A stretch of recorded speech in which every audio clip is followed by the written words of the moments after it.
Quero conversar com vocês sobre fé. A gente está nesse mês de agosto falando sobre fé domingo após domingo. E no primeiro domingo a gente conversou sobre a fé para o descanso. Falamos sobre vários tipos de descanso e eu creio que todos nós entendemos que a palavra de Deus não é contraditória, ela não se contradiz. A palavra de Deus diz que no sétimo dia o Senhor descansou, e em outro momento a palavra de Deus diz que Ele não se cansa e nem se fatiga. E como que Ele descansou? É porque esse descanso é o descanso da contemplação. É o descanso de você olhar para trás e ver que tudo que você fez foi maravilhoso. E assim nós, enquanto cristãos, podemos ter esse nível de descanso nas nossas vidas quando nós, de fato, andamos alinhados com a vontade de Deus. E isso é maravilhoso. Mas é necessário a gente ter fé. Amém? Ter fé, ter boas companhias, né? E aí, no domingo passado, nós conversamos sobre a fé que atua pelo amor. Quantas pessoas estão aí caminhando nas igrejas como cristãos e não conseguem ter respostas nas suas orações? Porque muitas vezes essas pessoas não compreenderam que a fé atua pelo amor. A fé atua pelo amor. E durante essa semana eu estava até inclinado a trazer uma mensagem sobre fé também, mas fazendo um paralelo com aquilo que nós declaramos. A fé através da nossa língua, daquilo que sai da nossa boca, daquilo que nós confessamos. A palavra de Deus diz que a nossa língua é como o leme de um grande navio. Apesar de pequena, ela direciona as nossas vidas, não é? Mas só que o Senhor me dirigiu para trazer um outro tema, também sobre fé. Talvez eu vou falar sobre o poder da bênção e da maldição na língua em outro momento. Mas hoje eu quero conversar com vocês sobre a fé para salvação. A fé para salvação. E eu creio que depois que você for apresentado a essas verdades, você nunca mais vai participar de um momento de Santa Ceia da mesma forma. Porque o Senhor vai trazer revelações para mim e para você hoje que vão revolucionar a forma que nós cremos quanto à salvação. E eu queria usar um momento da Bíblia que está lá em Atos, no capítulo 16, só para contextualizar. Nesse momento, Paulo e Silas, eles estavam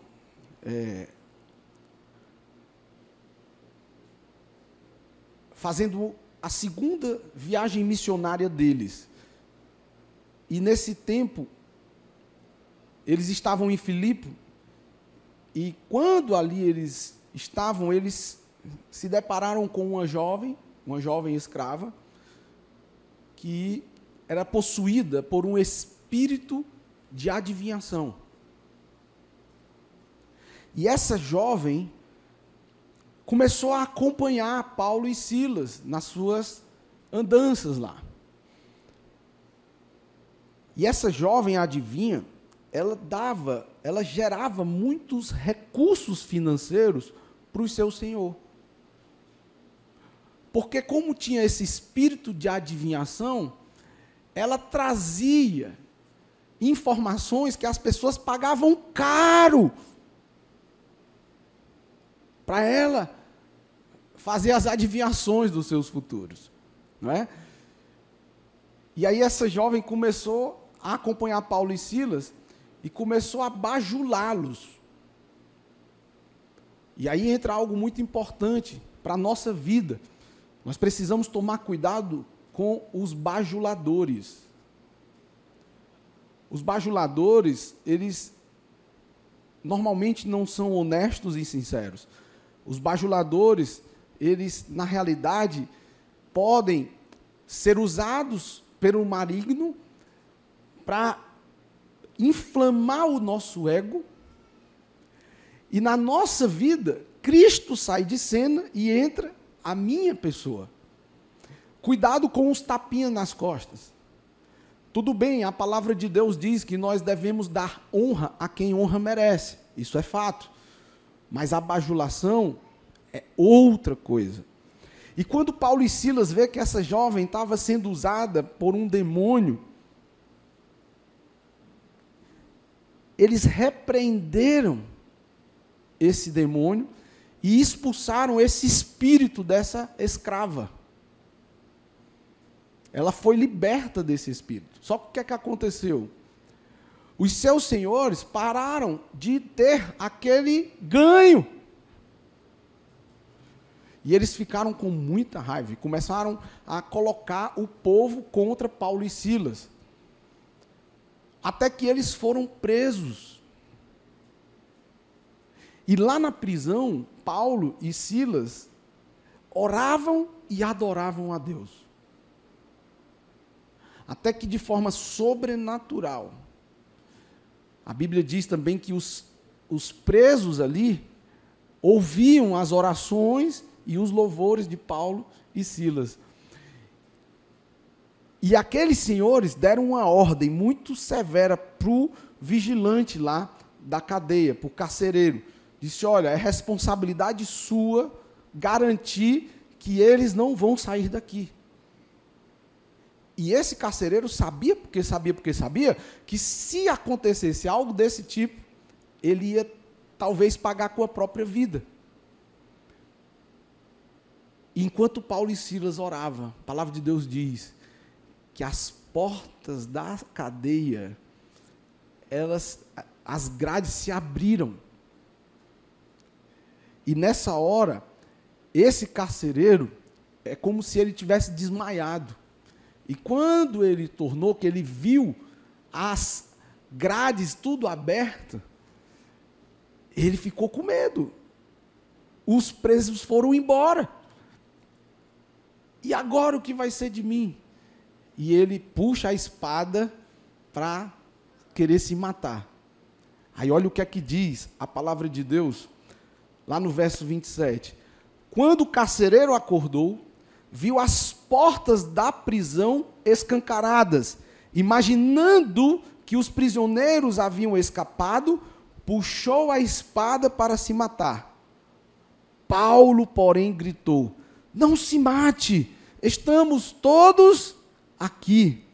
O carcereiro mandou que trouxessem luz e correu até o cárcere, onde se prostrou, tremendo de medo, diante de Paulo e Silas.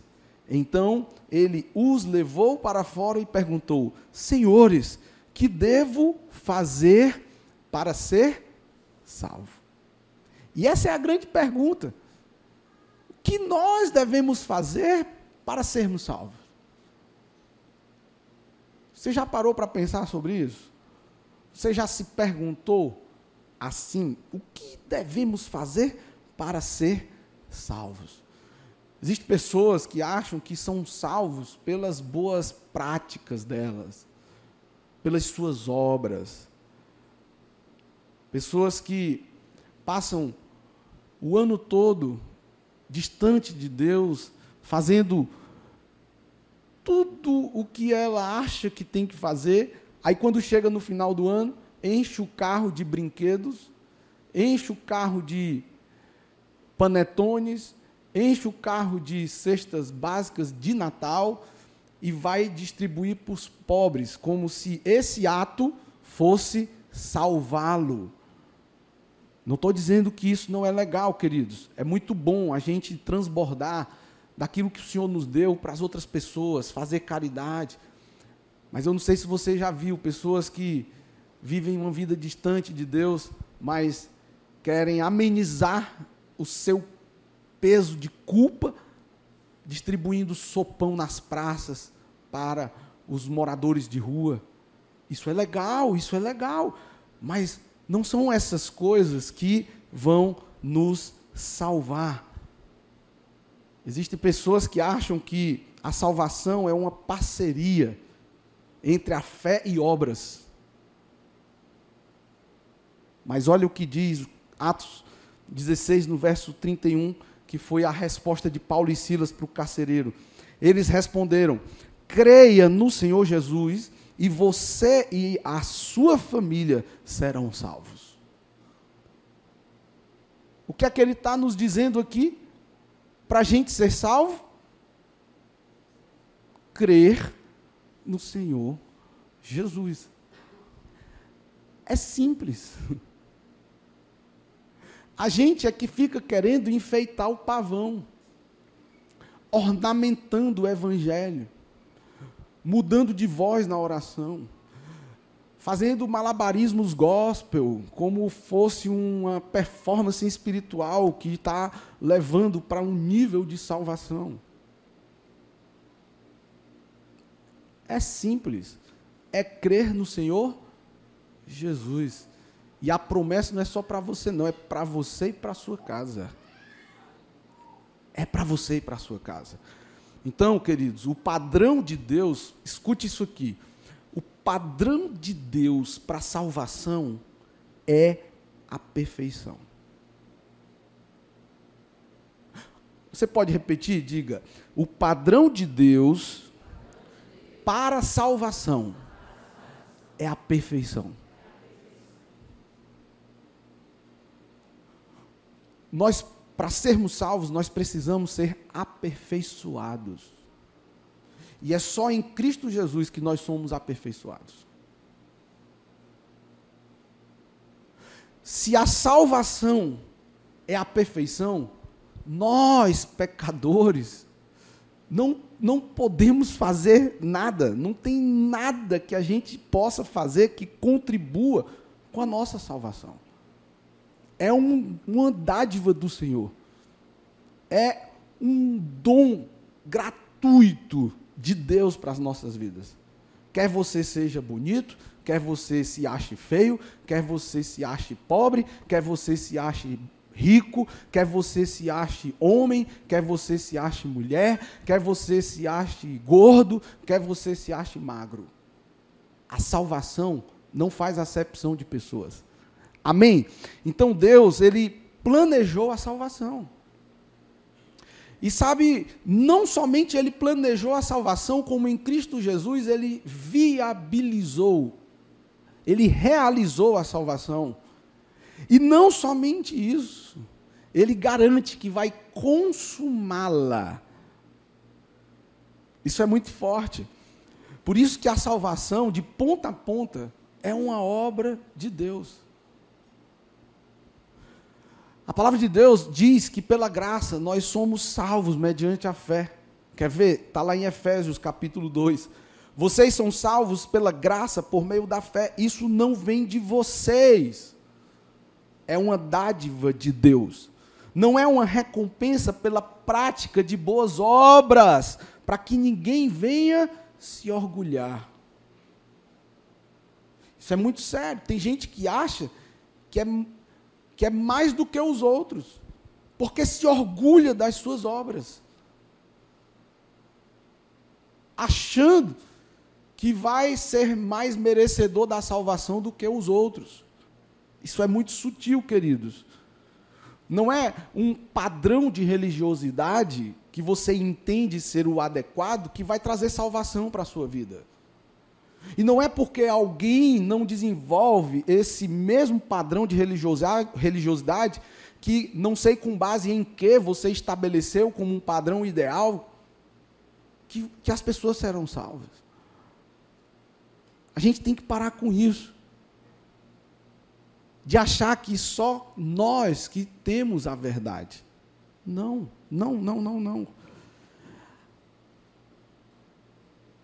Olha só, não é uma recompensa pela prática de boas obras, para que ninguém venha se orgulhar, pois somos obra-prima de Deus, criados em Cristo Jesus, a fim de realizar as boas obras que Ele de antemão planejou para nós. É só pela fé, por isso que é necessário fé para a salvação. E a gente tem que alinhar essa fé, para que de fato a gente venha ter resultados da nossa fé. A fé salvadora, escute bem, não é apenas saber racionalmente que Deus existe. Não. Não é o fato de você acreditar que Jesus é o Filho de Deus que vai te salvar. Apesar disso ser necessário. Não é o fato de você ter o conhecimento de que Jesus ressuscitou no terceiro dia que vai te salvar. A fé salvadora não é se voltar para Deus nos momentos de dificuldades. Porque às vezes a gente fica vacilando a nossa fé. Eu não sei se você já percebeu, parece que quando está tudo bem, a gente tende a esquecer de Deus. Quando as contas estão pagas, o casamento está em dia, está tudo bem, os filhos estão fazendo tudo que você acha que é certo eles fazerem, aí você acha que está tudo bem, ou seja, você está no controle. Porque você acha que você que tem um controle, com a força do seu braço, por mais musculoso você seja, você, na verdade, não tem um controle de nada. Porque basta Deus fazer assim, ó, e você cai durinho no chão ali, morto. É ou não é? É. Aí, quando a gente vê que não temos o controle de nada, é que a gente se volta para Deus. Já viu aquelas pessoas que dizem assim, rapaz, vai para Jesus se não é no amor, é na dor. Não é? A gente tem uma mania de falar isso. Porque no momento de dor, é o momento que você vê que você não pode fazer nada. É só se Jesus entrar na parada. Entende?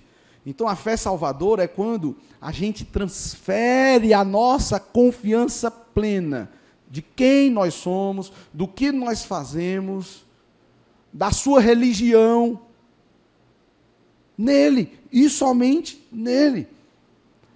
Ao invés de você achar que a salvação está num ritual, num comportamento que você faz, eu sou o líder de célula, eu estou salvo. Será, irmão? Eu discipulo pessoas, eu estou na visão da igreja local que eu congrego, eu estou salvo. Será mesmo? Porque o que te salva não são as obras. É necessário a fé para a salvação. E essa fé salvadora é para todos. Vamos ler juntos aqui? Diga, a fé salvadora para todos. Quer você queira ou não. Olha o que diz Romanos capítulo 3. Somos declarados justos diante de Deus por meio da fé em Jesus Cristo. E isso se aplica a todos que creem, sem nenhuma distinção. Isso é muito forte. É por isso que as portas dessa igreja, elas estão, não é aberta, não estão abertas, elas estão escancaradas para todos, sem distinção, que queiram ouvir a palavra de Deus. Hoje a gente está num mundo doido, que é capaz de você cruzar a rua ali, a esquina, e ver um poste mijando num cachorro. Está tudo esquisito. Até aquelas pessoas que acham que são uma árvore. Agora a pessoa pode achar que é qualquer coisa, não é? Bom, aquela pessoa que se acha uma árvore, Jesus morreu por ela também. A salvação está acessível a ela. Mas é necessário fé. É necessário fé. E aí, o que é que diz, olha só, o verso 23. Pois todos pecaram e não alcançam o padrão da glória de Deus.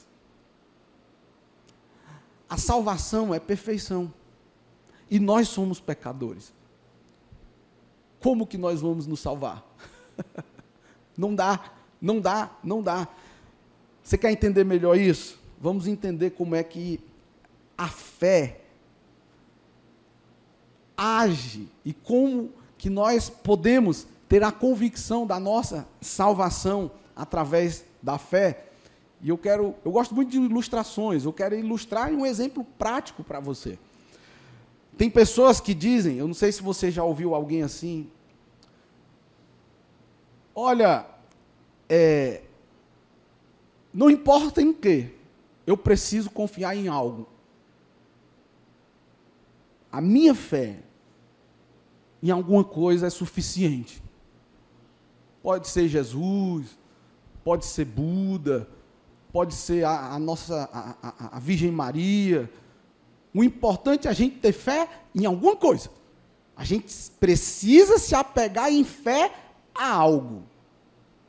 Tem gente que pensa assim. Agora eu te pergunto, imagina o seguinte, você está numa viagem no cruzeiro, naquele grande navio, não tem uns navios de cruzeiro, são vários andares, né?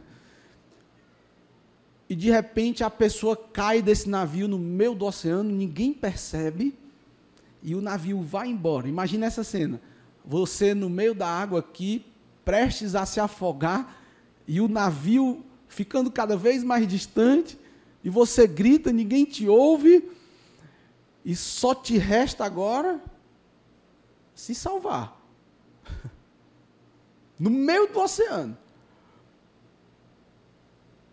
Aí você é daqueles que pensa o seguinte, cara, não importa em quê, eu preciso me agarrar em fé em alguma coisa.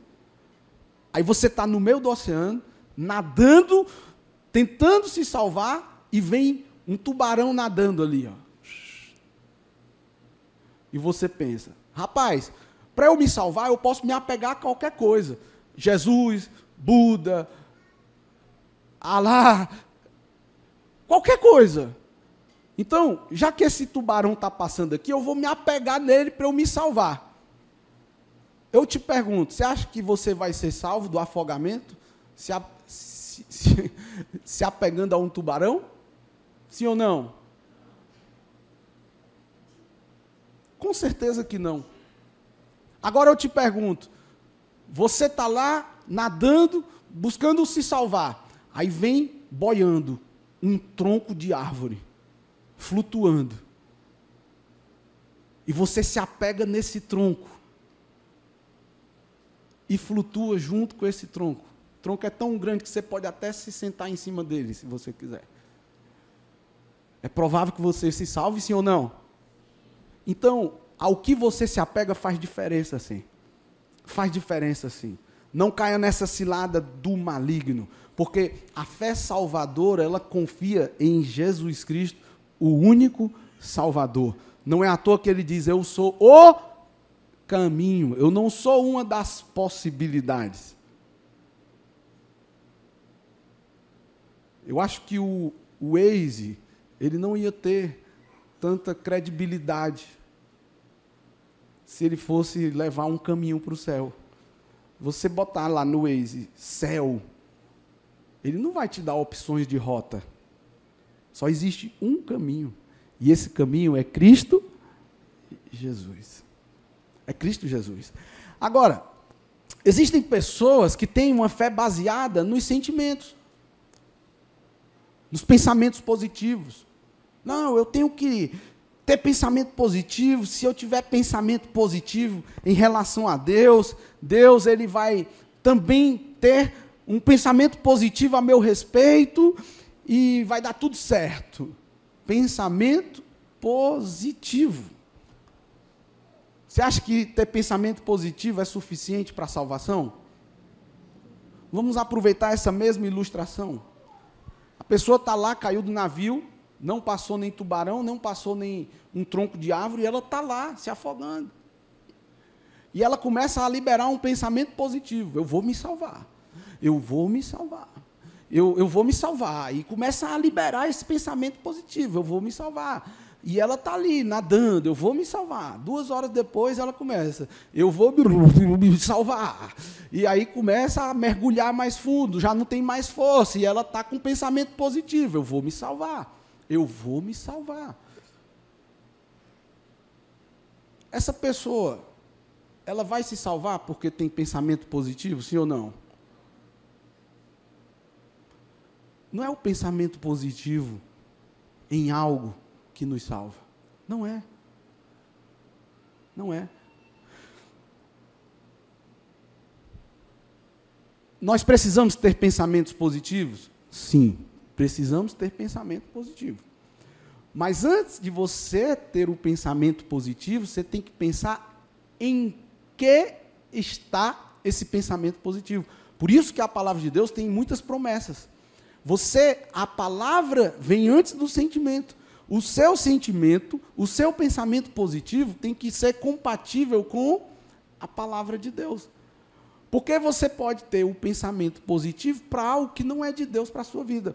Lembra daquela historinha da menina que chegou para mim dizendo: pastor, eu quero que você esteja em oração comigo, porque eu sonhei que a gente se casava.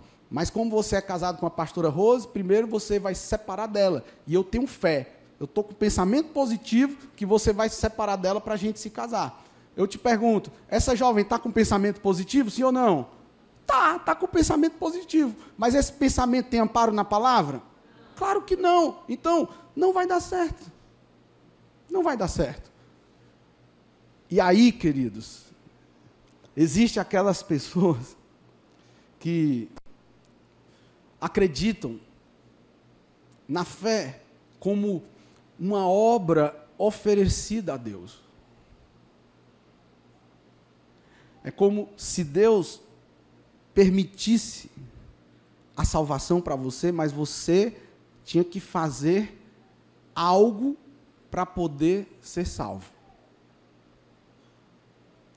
Imagina comigo que essa pessoa que caiu do navio lá, ela não teve tubarão, não teve tronco de árvore para se apegar, ela acabou não funcionando os pensamentos positivos dela e ela se afogou, ou seja, ela morreu. Depois que ela está morta, ela pode fazer alguma coisa para se salvar? Ela está morta. Nós vimos que a salvação é perfeição. E nós vimos que todos nós pecamos. Nós morremos por causa do pecado. E se nós estamos mortos, queridos, por causa do pecado, como que um defunto vai fazer alguma coisa para se salvar? Como que alguém que já está morto vai fazer algo para se salvar? Por isso que não tem a ver com o que nós fazemos, queridos. Isso é muito forte. Veja o que a Bíblia declara, lá em Romanos 5,12, olha só. Quando Adão pecou, o pecado entrou no mundo, e com ele a morte, que se estendeu a todos. Por quê? Porque todos pecaram. Tem uns defuntos mais bonitos, eu sei, tem uns defuntos que são dos olhos verdes, tem outros defuntos que têm cabelo comprido, loiro, mas está morto, por causa do pecado. Efésios capítulo 2, olha só, vocês estavam mortos por causa da sua desobediência e de seus muitos pecados. Então, o que é que a gente pode concluir aqui? A menos que Deus resgate você, a menos que Deus te ressuscite por meio do poder do Evangelho, você estará eternamente perdido. Por isso que nós precisamos ter fé para sermos salvos. Nós precisamos ter fé para a nossa salvação. Olha Romanos capítulo 3, verso 10. Como afirmam as Escrituras, ninguém é justo, nenhum sequer. E aqui entra a esperança. O Evangelho das Boas Novas, que é o que nós cremos, o que nós cristãos acreditamos, que existem pessoas no nosso meio, nós, que acreditamos nas verdades bíblicas ensinadas por Cristo Jesus, e não somente por Cristo, mas também pelos apóstolos, e não somente pelos apóstolos, mas também ensinados pelos pais da igreja. Nós cremos nessa promessa divina da salvação, a palavra de Deus nos garante isso. Então, assim como a pessoa morta, afogada lá no meio do oceano, está perdida, sem a ajuda de ninguém que a resgate, eu e você também estamos completamente perdidos, a menos que Deus nos resgate. E é por isso que nós estamos aqui, porque o Senhor nos resgatou, e nós temos o privilégio de desfrutar da salvação, e a salvação tem a ver com a eternidade. Alguém quer morar no céu aqui um dia? Amém? E eu vou orar por você que não levantou o braço, para que você possa querer morar no céu também.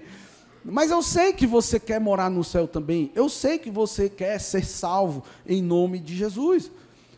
Mas entenda, Deus te encontra morto nos seus pecados. Aí ele envia Jesus para nos resgatar, para te resgatar, por meio de quê? Por meio do Evangelho. Cristo ressuscita você. E a partir daí, você passa a crer. Olha como é forte isso. Efésios capítulo 2, ó. Mas Deus é tão rico em misericórdia e nos amou tanto que, embora estivéssemos mortos por causa de nossos pecados, Ele nos deu vida juntamente com Cristo. É pela graça que vocês são salvos. Olha o que diz também esse outro versículo, Romanos 5, 6. Quando estávamos completamente desamparados, Cristo veio na hora certa e morreu por nós, pecadores. Ele morreu em nosso lugar. Você tem motivos para se alegrar em Deus? Amém? Glória a Deus, porque Cristo morreu por mim e por você. Nós temos que nos apegar confiantes nessa promessa. Isso é muito forte. Olha Romanos capítulo 5, versos 9 em diante. E uma vez que fomos declarados justos por seu sangue, certamente seremos salvos da ira de Deus por meio dele. Pois, se quando ainda éramos inimigos de Deus, nosso relacionamento com Ele foi restaurado pela morte de seu Filho. Agora que já estamos reconciliados, certamente seremos salvos por sua vida. É forte demais. Agora, portanto, podemos nos alegrar em Deus, com quem fomos reconciliados por meio de nosso Senhor Jesus Cristo. Amém? Você pode aplaudir ao Senhor por isso? Aleluia.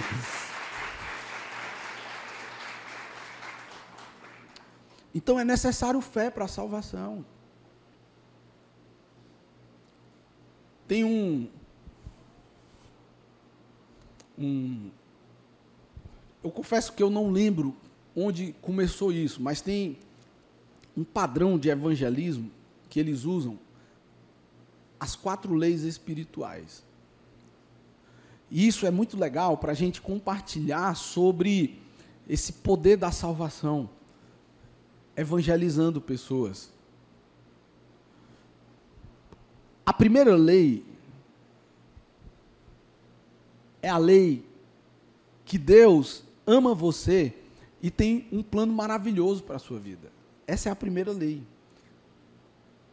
Então, quando você está evangelizando alguém, você pode começar falando sobre esse amor de Deus. Que Deus ama a vida daquela pessoa e Deus tem um plano maravilhoso para a vida dela. Olha o que diz João capítulo 3, verso 16. Porque Deus tanto amou o mundo que deu o seu Filho unigênito para que todo o que nele crer não pereça, mas tenha a vida eterna. Deus te ama. Romanos 8, 38, 39. Pois estou convencido de que nem morte, nem vida, nem anjos, nem demônios, nem o presente, nem o futuro, nem quaisquer poderes, nem altura, nem profundidade, nem qualquer outra coisa na criação será capaz de nos separar do amor de Deus que está em Cristo Jesus, nosso Senhor. Então, Jesus te ama. E Ele tem um plano maravilhoso para a sua vida. Essa é a primeira lei. Qual é a segunda lei? A segunda lei é que o homem é pecador. E pelo fato dele ser pecador, ele está separado de Deus. Por isso, não pode conhecer nem experimentar o amor e o plano de Deus para a sua vida. Tá, Jesus te ama, Deus ele te ama, tem um plano para a sua vida, mas por conta do pecado, você está separado de Deus. Romanos capítulo 3, versos 23, nós já vimos isso. Pois todos pecaram e estão destituídos da glória de Deus. Essa é uma realidade. A primeira lei, ela é uma realidade para todo ser humano. Essa segunda lei, da mesma forma. Todos pecaram. Aí Isaías 59, verso 2 diz: mas as suas iniquidades separam vocês do seu Deus. Os seus pecados esconderam de vocês o rosto dele, e por isso ele não os ouvirá. Sabe quando a gente está em crise, buscando a Deus, e tem a sensação que Deus já não nos visita mais, que Deus ele já não está muito aí para mim, é como se Deus não estivesse me ouvindo. É provável que esteja acontecendo isso. As suas iniquidades estão escondendo de você o rosto de Deus. Por isso que uma vida de consagração é importante. Uma vida de devoção. Uma vida de vigiar os nossos comportamentos, as nossas atitudes. Essas leis são reais, queridos.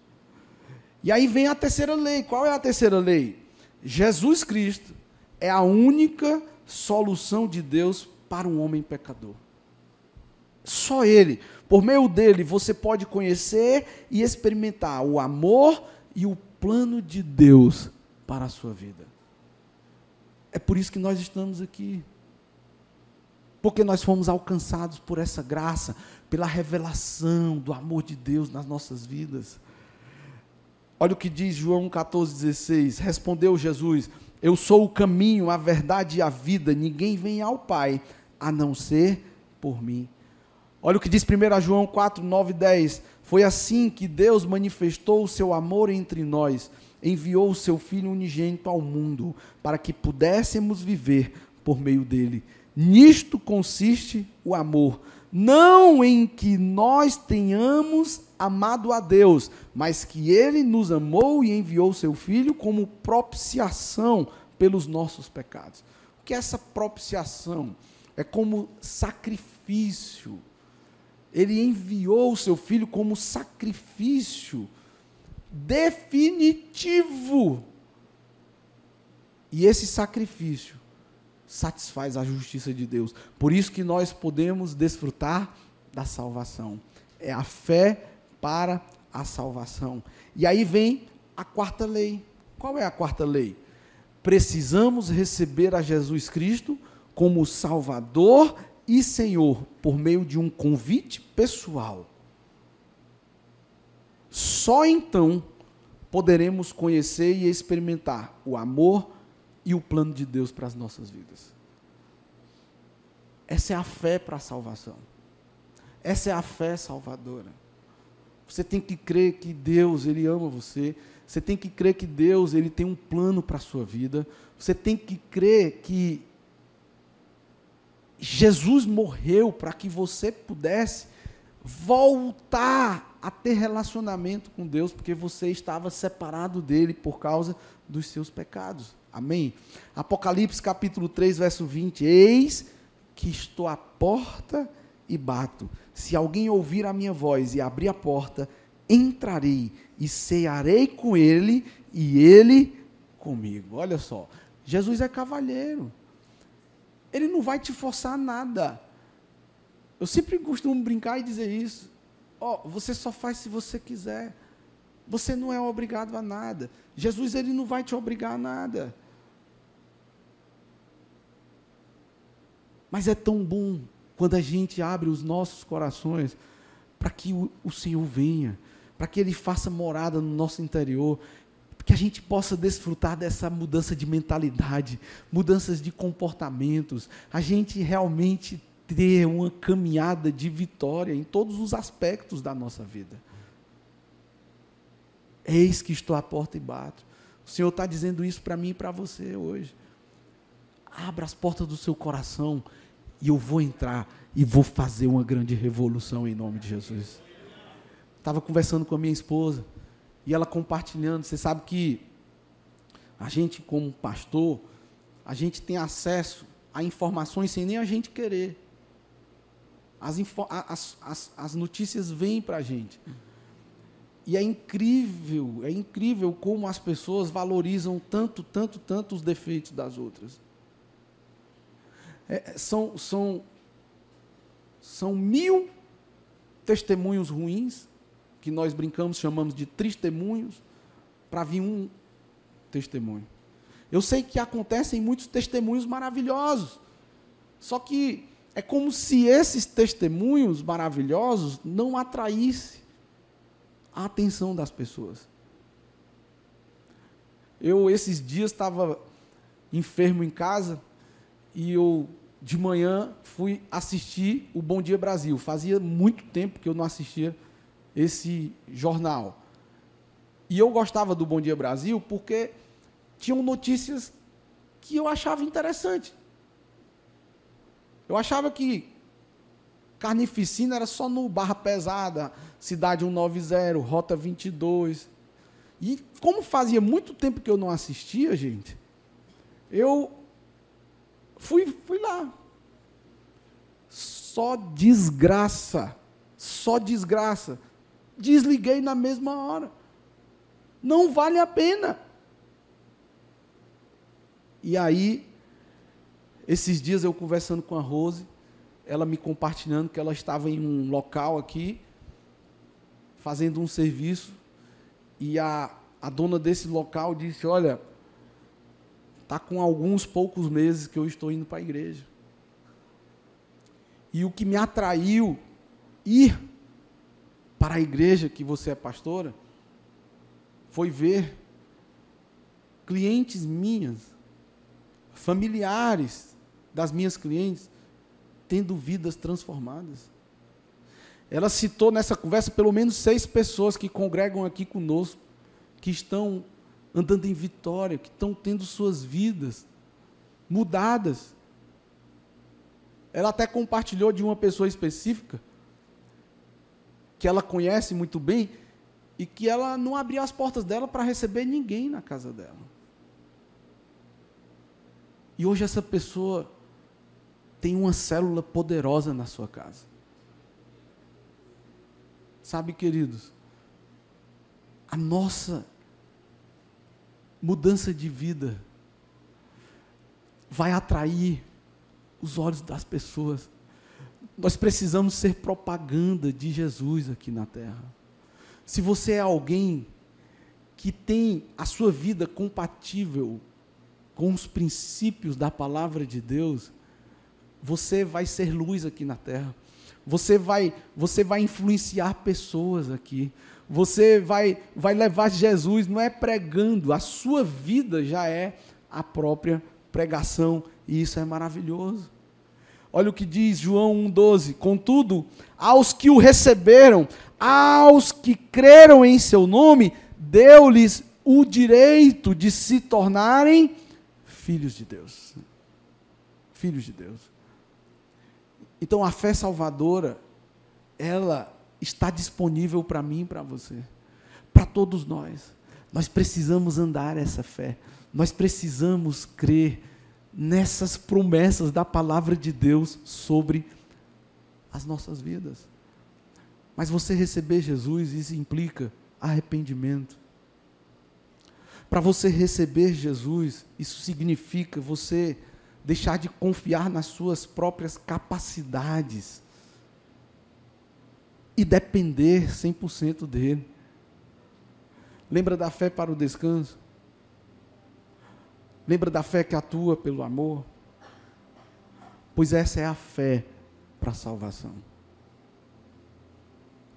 É você sair desse piloto automático da autossuficiência. Deixar de achar que você é responsável pela sua salvação. Como se o que você faz fosse te salvar. Não. Não é suficiente crer intelectualmente que Jesus é o Filho de Deus, que Jesus morreu na cruz. Isso aí é só conhecimento. Eu não sei se você já teve a oportunidade de conversar com um ateu, alguém que diz não acreditar em Deus. É impressionante como eles usam argumentos da própria Bíblia, claro, distorcido do contexto, para justificar a sua falta de convicção da existência de Deus. Então, o ateu, ele conhece a Bíblia. Só que ele só conhece. Ele não tem revelação. O ateu, ele lê a Bíblia como a gente lê uma notícia. Esses dias, eu estava compartilhando com alguém, eu disse, cara, esse céu de Itapipoca está estranho. É como se tivesse poluído. É como se o céu tivesse igual o céu de São Paulo. Aquela cinzento. E aí me disseram que parece que era um negócio de umas queimadas na Amazônia que estava vindo para cá. E eu fiquei curioso, fui na internet ver uma reportagem. E tinha lá realmente dizendo que só que era de Fortaleza, não era de Itapipoca. Fortaleza, o céu de Fortaleza estava daquele jeito por conta das queimadas na Amazônia. E ali eu tive uma informação. Eu tive esse conhecimento que eu não tinha. Mas esse conhecimento não vai mudar a minha vida. Assim é a pessoa que lê a palavra só buscando o conhecimento. E tem gente que lê muito. É o que eu chamo de crente cabeça de melancia. A cabeça é deste tamanho. Sabe a Bíblia de Gênesis e Apocalipse. Mas não tem uma vida transformada. Não tem uma vida transformada. Do que é que adiantou? Nada. É necessário revelação. E a fé salvadora exige essa revelação que o Senhor está trazendo aí agora. Essa virada de chave. É quando acontece assim, ó. Tum, cara, é verdade. Eu não sei se enquanto eu estou ministrando para você, tem momento que você pensa, eu nunca pensei isso, rapaz. Sabe que é verdade mesmo? Isso é o Espírito Santo testificando aí no teu espírito, sabe? Então, olha só. Nós recebemos Cristo pela fé, através de uma decisão pessoal. Romanos 10. Se você confessar com a sua boca que Jesus é Senhor e crer em seu coração que Deus o ressuscitou dentre os mortos, será salvo. O que foi que Paulo e Silas respondeu para o carcereiro? Só creia. Mateus 10, 32, olha só. Quem, pois, me confessar diante dos homens, eu também o confessarei diante do meu Pai que está nos céus. Amém? Então vamos ficar de pé agora.